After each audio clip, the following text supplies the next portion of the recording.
நமஸ்காரம். ஆரியர்கள் இது யார்? இதை பத்தி நிறைய சர்ச்சைகள். இவர்களெல்லாம் எங்கோ வெளிநாட்டிலிருந்து உள்ளே வந்தவர்கள், இந்த நாட்டில் அடைக்கலமாக வந்தவர்கள், ஒரு இனத்தை சேர்ந்தவர்கள், இப்படி பலதும் கேள்விப்படுகிறோம். அது என்ன அந்தணர்களை மட்டும் குறிக்குமா? அவர்கள் வெளிநாட்டிலிருந்து வந்தவர்கள், ஏதோ கணவாய் வழியாகவெல்லாம் வந்தவர்கள் என்றெல்லாம் குறிக்குமானெல்லாம் பலவிதமான பேச்சுகள் காதில் விழும். உண்மையில் அது வடமொழி சொல். அதுக்கு நேர் பொருள் என்னன்னு டிக்ஷனரியில் பார்க்க வேண்டும். அதை விடுத்து நாம ஒரு பொருளை கற்பித்துக் கொண்டால் அதே போல் எல்லா சொற்களுக்கும் செய்யலாமே. டிக்ஷனரியில எத்தனையோ சொற்கள், அந்த ஒவ்வொன்றுத்துக்கும் அந்த பொருளை எடுத்துக்கொள்ளவில்லை.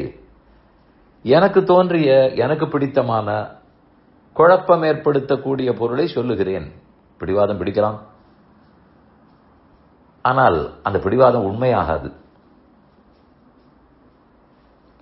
அதத்வேப்யஹ குதர்க்கேப்யஹ ஆராத் தூராத் யாதா புத்திஹி ஏஷாம்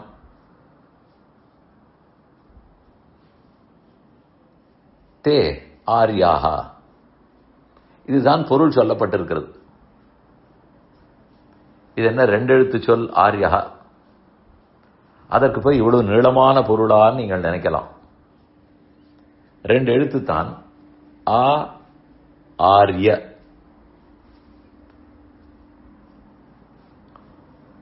அதுல முதல் எழுத்துக்கு ஆராத், அதாவது தூரமாக, வெகு தூரத்துக்குன்னு பொருள். உடனே அப்போ தூரத்திலிருந்து வந்தவர்களா என்று நீங்கள் நினைக்க வேண்டாம். அப்படி இல்லை. எதிலிருந்து தன்னுடைய புத்தியை வெகு தூரத்துக்கு தள்ளி கூட்டி போகிறானோ, எதிலிருந்து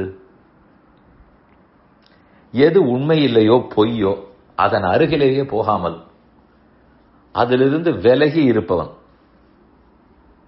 அடுத்தது குதர்க்கம், குயுக்தி. தொடர்பே இல்லாமல் வேண்டுமென்று ஆகிரகமாக பேசுதல். பெரிய தர்க்கம் பண்ணுகிறேன்னு சொல்லிக்கொண்டு தப்பு தப்பாக சொல்லுதல், இதெல்லாம் குயுக்திகள்.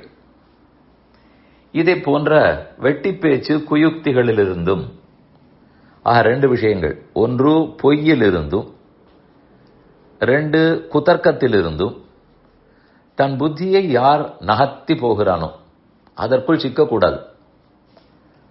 அதிலிருந்து யார் தன் புத்தியை விலகிக்கொண்டு விலக்கி போகிறானோ அவன்தான் ஆரியன். இதுதான் சொல்லப்பட்டது.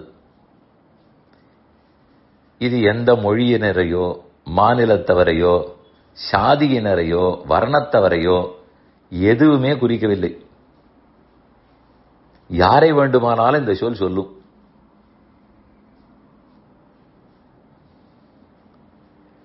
இன்னும் கேட்டால், புராணங்களில் பார்த்தால் இந்த சொல் பலருக்கும் பயன்படுத்தப்பட்டிருக்கிறது. ராமனை பார்த்து ஆரிய என்று பரதனே கூப்பிடுகிறான். ராமன் அந்தணரே இல்லையே. ஆகவே என்ன சொல்ல வந்தேன்? ஒரு உதாரணம் சொன்னேன், 10 சொல்லலாம். யாரை பார்த்தும் இந்த சொல் பயன்படுத்தப்படலாம். ஆனால் அவர் பொய்யிலிருந்து விலகி நிற்பவராக இருக்க வேண்டும், குதர்க்கத்திலிருந்து தள்ளி இருப்பவராக இருக்க வேண்டும். இருந்தால் அவர் ஆரியன். இதுதான் உண்மை, எளிதான உண்மை. ஆனால் இதை விடுத்து அந்த சொல்லுக்கு நாம பல பொருட்களை கற்பித்துக் கொண்டு அதனால் ஏதாவது யாரிடத்திலேயாவது குழப்பத்தை விளைவிக்கலாமா? அவரும் குழம்பி நாமும் குழம்பலாமா? மக்களையும் குழப்பலாமா? இதெல்லாம் நிறைய முயற்சிகள் இது சம்சாரம், இப்படி பலது நடந்து கொண்டுதான் இருக்கும். எப்போதுமே சொல்வார்கள், யார் பொருளை வாங்க போகிறோமோ நாம தான் ஜாக்கிரதையாக இருக்க வேண்டும். அந்த பொருள் நல்ல பொருளான்னு நாம தான் பார்த்து வாங்க வேண்டும். பயர் பிவேர். அதே போல இந்த உலகத்தில் நல்லவர்களாக நாம் இருக்க வேண்டும், வல்லவர்களாக முன்னேற வேண்டும் என்றால் இதை போல் பல குழப்பங்களும் வந்து கொண்டுதான் இருக்கும். அதெல்லாம் குழம்பாமல் நாம் தான் விலகி இருக்க வேண்டும். உண்மையை தெரிந்து கொண்டுதான் நான் நம்புவேன், ஏதேதோ வருகிறது என்றெல்லாம் நம்ப மாட்டேன்.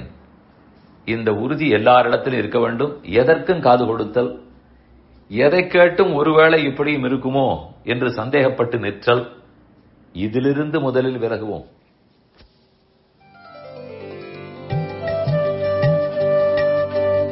இந்த என் பணி ஆடியோவை உங்களுக்காக வழங்கியவர் வேலுக்குடி ஸ்ரீ கிருஷ்ணன் சுவாமி. இந்த ஆடியோவை தினமும் உங்கள் மொபைலில் பெற கிஞ்சித் என் பணி KINCHITENPANI என்ற ஆப்பை கூகுள் பிளே ஸ்டோரிலோ அல்லது ஆப்பிள் ஐ ஸ்டோரிலோ டவுன்லோட் செய்து கொள்ளவும். தினம்தோறும் இது போன்ற உபன்யாசங்களை கேட்டு மகிழவும்.